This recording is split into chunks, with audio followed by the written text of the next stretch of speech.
Salutations, respected viewers. I am George from Ireland. Well, this video is about what's happening to the Uyghur community in China, because I was requested to do this by a viewer. I must emphasize at the outset that this video is in no sense xenophobic. I'm not remotely anti-Chinese. I don't want any Chinese person to be mistreated at all, whether they're Han Chinese, whether they're a Uyghur or whatever. I abhor racial prejudice of all kinds, because I know what's going to happen. Some trolls are going to come on saying, oh, you're anti-Chinese and you're an imperialist, and what about the Opium Wars, and all these tu quoque arguments, and just trying to distract from what I'm about to say. So who are the Uyghurs? Well, the Uyghurs are an indigenous ethnic minority who live in the People's Republic of China in Xinjiang province. I hope I pronounced that decently, which is the very northwest of China. So they are a Turkic people, which is to say they're distantly related to the Turks. If you go back about 1,000 years, the Turks lived in what's now Turkmenistan, and they moved out in all directions, north into what's now Tatarstan and Bashkiristan, in the Russian Federation, west into Xinjiang, south into Afghanistan, but not west into Xinjiang, east into Xinjiang, south into Afghanistan, but mostly west, okay, through the other Central Asian countries onto Azerbaijan and eventually Turkey. So the Uyghurs, they speak a language that is related to Turkish, distantly. They are Sunni Muslims almost without exception. Their phenotype is different from the Han Chinese. The Han Chinese are the major ethnic group of China. They're perhaps 90% of the population of China are Han Chinese. So in that part of China, many Uyghurs, many Kazakhs, whether they're Chinese citizens or not, some are Kazakh citizens, simply resident in the People's Republic of China, huge numbers of them have been locked up. That's right, they've been incarcerated for several years, in some cases, for doing things which are lawful, such as praying, such as wearing various items which make them identifiably Muslim, for keeping halal. Now, there are mosques in China, but if you run one, so I'm told, you must be an informer for the police, and anybody who says anything the government might find disobliging must be tipped off. So you have to be a collaborator, a bit like the so-called patriotic church, the Roman Catholic Church that is pro-government, as in not the one that's actually recognized by the Pope. If you observe Ramadan, that's the Muslim month of fasting, where you don't eat or drink during daylight hours, you only do that during night time, then you might be sent to a re-education center. As I said, keeping halal, like eschewing pork, only wanting meat that's slaughtered in a certain way, things like that. So anyway, they'll be dubbed Muslim extremists. What's a Muslim extremist? Anything the Chinese government wants it to be. Anyone they think doesn't toe the line, that's it, you can be locked up. So unfortunately, the Chinese government often treats these people very, very badly. Now, there are positive things about China and Chinese culture, and yes, there's been tremendous economic growth. You can have economic growth whilst also respecting human rights, while also having liberty. Okay, so there's this mandate of heaven attitude in China that the government really must have untrammeled power to do anything it wants, and it brooks no dissent, and anyone who says the thing which contradicts what the government's saying is in big, big trouble. He must be an absolute conformist and toady to the magnates. So people who are not extremists at all, who are simply observant Muslims, can get locked up without trial or charge for doing things that are actually not against the law even. So clearly there's no rule of law there. And so for several years, the Chinese government lied and lied and lied through its teeth, claiming that nobody was locked up. And finally, they told the truth, saying, okay, they are, but they're re-education camps. So why on earth would we lend credence to what Beijing says when they've been telling these flagrant falsehoods for several years on just this very issue? So it's been going on a huge scale. It's certainly in the hundreds of thousands of Uyghurs are locked up. That might be as high as 10% of all Uyghurs are detained like this. Because, of course, the Chinese government doesn't release figures. There's huge camps you can see on Google Earth. Now, the Chinese government is extremely taciturn, tries to block things, tries to block Facebook, block Google. You can't even use WhatsApp there. So for no reason, they deny people the right to access information. Well, I say that for a good reason, because they want to control information. Knowledge is power.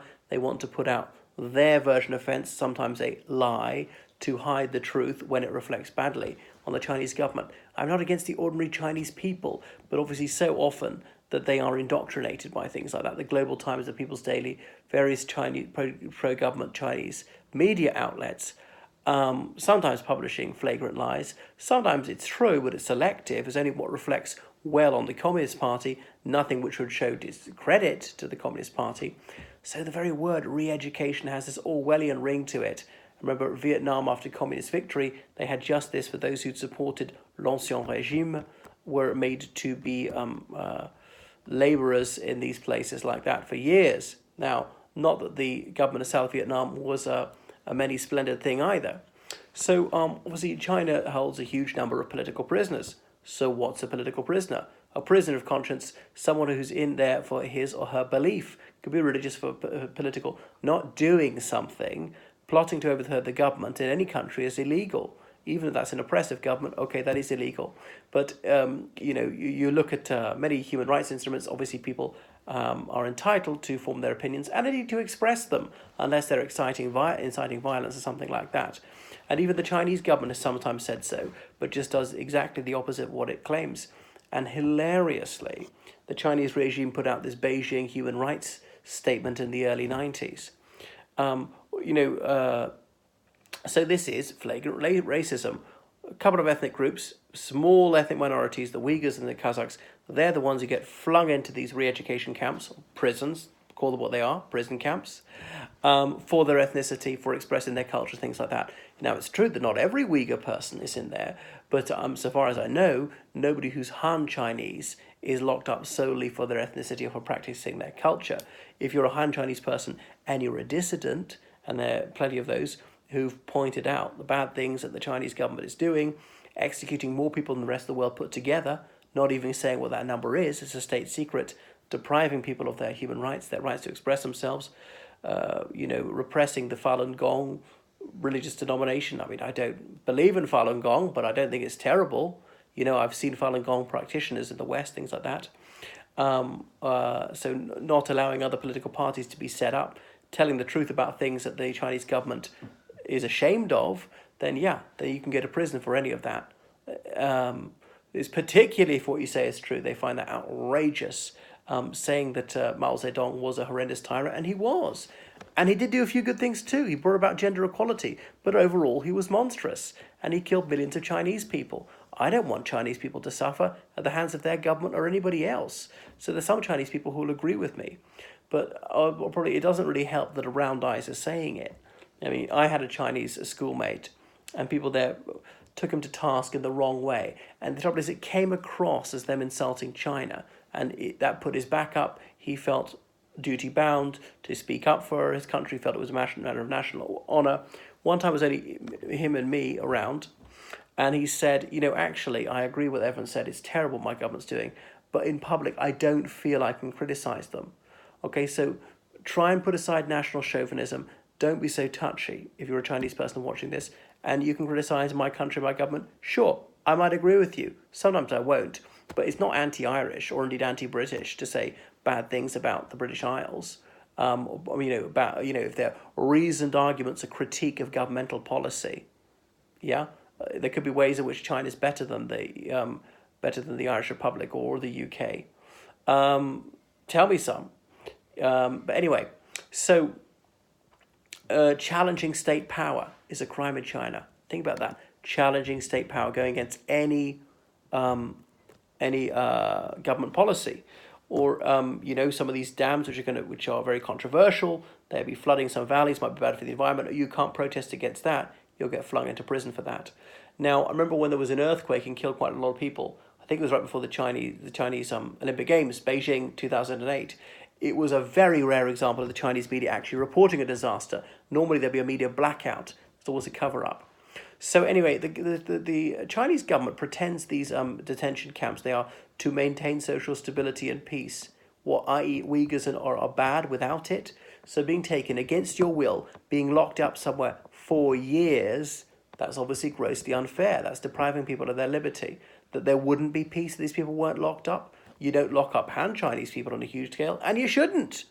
And there will be no social stability. So stability, that's a prison. Being free and do what you want, that's instability. Well, some measure of instability might be all right, actually. I don't want to go back to a civil war or something like that. So it's attempting to deracinate these people, saying, oh yes, but we're teaching them the Mandarin language. Well, most Uyghurs can speak Mandarin, even if not perfectly, all right? And not even all Han Chinese people can speak Mandarin because, there are over 50 provinces. Each one has its own dialect. Now, the Beijing ones are closer to Mandarin. The further you go, usually the more distinct it is. But you don't lock up, say, Cantonese because they're quite different. They've got, 9 tones rather than the 4? So compare this to Tibet. Now, Tibet has been part of China, has not been part of China over its history. It's complicated, sometimes a vassal state. And the similar process has gone on there. Obviously, people detained without trial, treated abominably, tortured, and huge numbers of peaceful dissidents and monks killed, especially in the 1950s. Like there was that Chinese Cultural Revolution. Even Han Chinese culture was under attack. And the government systematically destroyed so much of the country's heritage, so many temples and so on. So it was monstrous. And despite Mao Zedong having been so violent and so savagely cruel, even to members of the Communist Party, he's still adulated to this day. I mean, that tells you all you need to know about the Chinese government. All right, now there are positive things that I've said in terms of social welfare, and China's moving ahead and some more interaction, but there's really this control freak attitude, and I think that's pernicious. No wonder people don't want Huawei controlling 5G in other countries, because obviously it's going to spy on other countries. And the Chinese government even passed a law a few years ago saying that Chinese business concerns abroad are obliged to assist the security services. Now, do other countries have their businesses help with their security services? Yeah, sure, they do. And the Chinese, I suppose, would be right to be cautious about accepting help from, say, American telecommunication companies. So the Chinese government's default position is secrecy, keeping things under wraps. But in this case, why? Because it's so scandalous, because it's such a disgrace that so many people are being treated so abominably. So foreign journalists are followed everywhere and harassed, and that's that. And you might, if you're a foreign journalist there, you might have the police called on you if people think you're doing something that the government wouldn't like. Whereas, Chinese journalists abroad, in my part of the world, they go around freely. Nobody's trying to control them. Anyway, so the Chinese government's obviously spying on its people, and foreigners who go to various places, particularly Xinjiang, will often have their mobile phone taken away for a while and some app installed in it to track everything they're doing, what they're looking at the internet. And the Chinese police are supposed to uninstall it when you leave, and they sometimes forget, so they've been caught out. So downloading the wrong material is a crime in China. If you look up a page that the government doesn't want, you're in big, big trouble. So anyway, separating children from parents, that's what's been going on in these camps. It's terrible, just like in President Trump's camps for illegal immigrants. Now, the illegal immigrants in the United States, they have at least broken the law, whereas many of these Uyghur people, they're not even alleged to have broken the law, not even by the Chinese government. So why separate parents from children? Why deprive them of family life? It's just gratuitously cruel. And they're surrounded by these 10,000-volt fences. There's security cameras everywhere. So it's to keep people in, not to keep bad people out. So some people have managed to flee to Turkey, and dozens of witnesses have been interviewed by various media organisations, and they've told a chapter and verse about exactly what goes on there. So often it's not horrific. I'm not saying that people are tortured very, very, very much, very rarely, or beaten up. I'm not saying that they're starved, usually adequately fed, but just that they're these ideas constantly drummed into them. So saying it's boarding schools to teach them hygiene, to imply that Uyghurs are dirty, obviously very insulting. But it's to make them think a certain way, to make them chant various mantras. These are obviously Communist Party slogans. So it's part of the Chinese government's deflect, deny, deceive strategy. Sort of trying to accuse Western countries of being imperialist and doing all sorts of bad things, claiming that such camps don't even exist, or denying the purpose of them, or just telling flagrant lies. But there's no free media in China. Why? Why is the Chinese government so afraid of the truth? There's a free media in my country. You can say just about anything, and And sometimes it's annoying, or I don't like what they say. Occasionally there are false stories, things like that. Yeah, there are problems with it. But it's much better than the opposite. We've got a totalitarian system where the government can abuse people something rotten and the public won't even know. So we can only make sensible decisions on the basis of truth and have a frank debate about the problems that face our society. So don't be afraid of the truth, even the truth is ugly sometimes. I think covering up should not be our go-to move. All this is very redolent of the stolen generation. You might remember in Australia, as the early 20th century, Aboriginal children were often separated from their parents, especially if they're mixed blood, white Aborigine, and given to white families to bring them up in this white British culture, teach them English, blah, blah, blah. All right, there were some good intentions behind that. Say, we have certain rules about you must wear clothing, you must be washed, and you must learn English, must go to school, and all the rest of it. So to some extent it was equality, but to another extent it was also depriving these people of their own identity and culture. And that's now regarded as having been a terrible thing to do, and the Chinese government, the Australian government apologised to it, the so-called stolen generation. You can see a film about it, Rabbit-Proof Fence. But how different is it this time when it's not particularly helping these people and taking the parents away as well for years to try and turn them into blindly loyal subjects of Beijing. So the Chinese government really doesn't face up to the many terrible things it's done. Take the Tiananmen Square massacre, which is not even mentioned in China. You won't find it on anything that they publish there, or images of it will all just be about the actual square, or it was closed for renovations, that square, on the 10th anniversary of the slaughter. Or, you talk about when Japan occupied China in the 1930s up to 1945. And it's true that the Japanese government was horrific in China, deliberately addicting many people to opium and killing huge numbers of civilians on purpose, was very racist to the Chinese. That's true. And a certain death toll was given by the Chinese government. You can read Bill Emmett's book about this. And the Chinese government realized that's much lower than the death toll of people who were killed by the Chinese government in the 60s, the Great Leap Forward, when many people starved to death, and the mass terror that the communist government unleashed, killing people who were even suspected of being mild dissidents. So then the number killed by the Japanese government had to be hugely inflated by Beijing to try and make it higher than what the Communist Party had done to people. So these words on famines, there's no talk about that, the sadistic behavior of the Chinese government towards its own people. So I want people to be happy, I want them to be free, I want there to be less suffering in the world, whether you're Chinese, whether you're any nationality. And don't say, well, a foreigner can't say this. Is it true? That's the important thing. Are people suffering? Should we reduce this? It's like Thomas Paine said, my country is the world, my religion is to do good. So I care about all people everywhere. And I don't want anyone to be oppressed.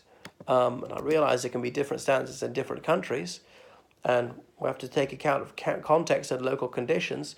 All right, but all of this only works out to a certain extent. You can't give people that much leeway. It's indisputable that huge numbers of Uyghurs are being mistreated, and that shouldn't happen. I don't want anyone to be locked up for racist reasons, and people trying to sear into their minds certain political doctrines. So please let them out, free the prisoners. They didn't do anything wrong. Being born Uyghur is not a crime.